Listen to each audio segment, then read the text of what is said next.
In this video, we're going to be looking at equivalent ratios, finding equivalent ratios, and making equivalent ratios. So in our first example, we have 2 to something is equal to 14 to 7. Now, I like to set these up as fractions because as we know, we can write ratios as fractions. So I'm going to say 2 over blank something is equivalent to 14 over 7. Now I can just do equivalent fractions. 2 times something gets me to 14. 2 times 7 gets me to 14. So what times 7 equals 7? 1.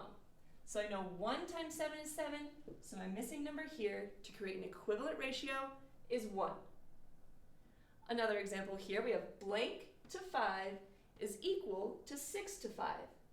Setting it up as a fraction, I have something over 15 equals 6 over 5.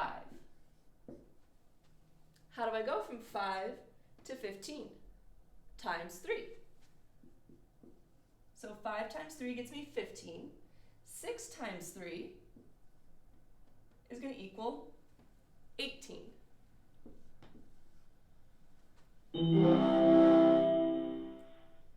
So remember, whatever you do to the top of your ratio, you do to the bottom as well. Because we're creating them equivalent fractions and ratios, we have to multiply by something that equals 1. Because as we know, 1 times 7 is 7. Multiplying anything by a value of 1, you get the same amount. We're really multiplying by 3 over 3, and 3 over 3 is 1 whole. That's how you maintain the equivalency. Whatever you do to the top, you do to the bottom, making sure it's the same. Now, sometimes you're going to be asked to see if those ratios are equivalent. So here we're presented with 2 different ratios. We're going to find out if they are equivalent or not. My first ratio is 5 red cars to 13 total cars. My second ratio says there are 10 red cars to 23 total cars. Let's find out if those ratios are equivalent, setting them up as a fraction.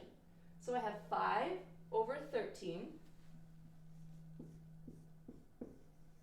Let's see if it's equivalent to 10 over 23.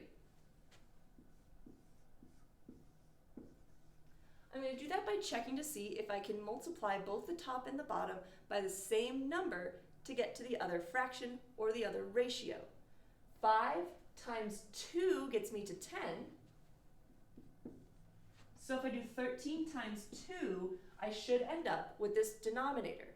13 times 2 is actually 26, not 23. So these are not equivalent.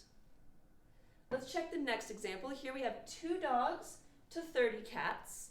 We're going to see if that's equivalent to 14 dogs to 210 cats.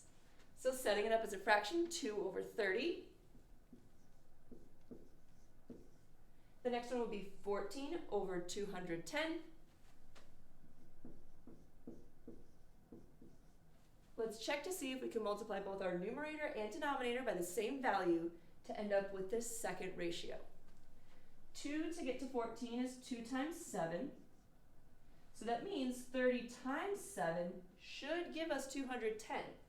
3 times 7 is 21 with a 0. Yep, 30 times 7 is 210. Those are equivalent.